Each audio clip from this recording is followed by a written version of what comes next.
Hello, geometry students. If you're studying for your test tomorrow in Fry's class, you might be looking at this activity, the study Unit 2's test study guide. You're not doing the front, you're not doing 1 through 10, not doing that kind of stuff yet. But one thing that's helpful, and I pointed this out to some people in the class, remember your P's and Q's. The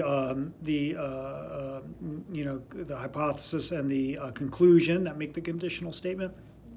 So a conditional statement is that P, if P, then Q.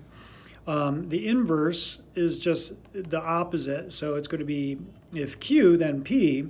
Remember, the converse is going to be, any cons involve not. So that little squiggly line means not. So this is going to be if not P, then not Q.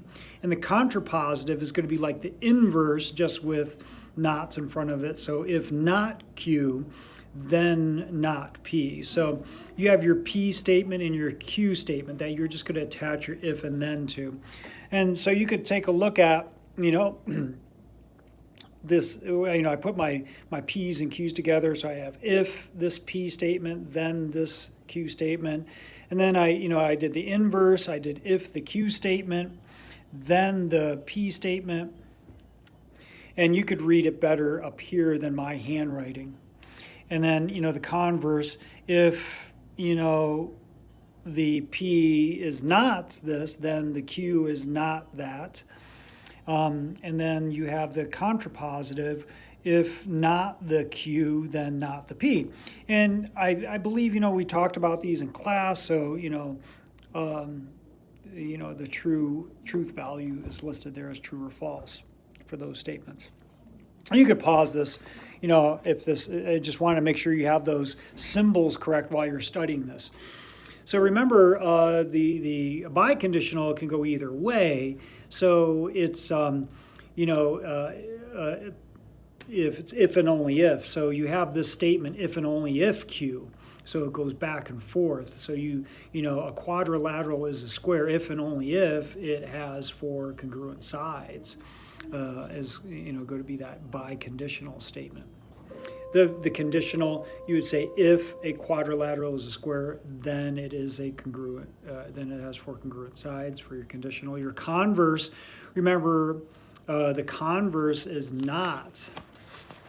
So the converse, going back to this, if not P, then not Q. So the converse of that would be if a quadrilateral is not a square, then it does not have 4 congruent sides. And then you have your biconditional. A quadrilateral is a square if and only if it has 4 congruent sides. And then the truth value of that, which would be true. So the law of detachment, I started to write the law of syllogism here. Sorry, I got them, I put the information in the wrong box to start. So remember, if you have a condition, if P, then Q, and if P is true, you just take it apart, then that means Q is true. All right? And then, law of syllogism, or transitive property, if P equals Q and Q equals R, then that means P and R are going to equal because they both equal Q. So P is to R also. Okay? So you have some statements here that you're going to practice and state whether, you use the law of detachment or the law of syllogism to make the conclusion. Okay? So hopefully that helps. I think that's it. Yep. Hopefully that helps for you. Have your notes ready for this test, and those symbols will help you figure out what you're going to say when you're working on the test tomorrow. So good luck.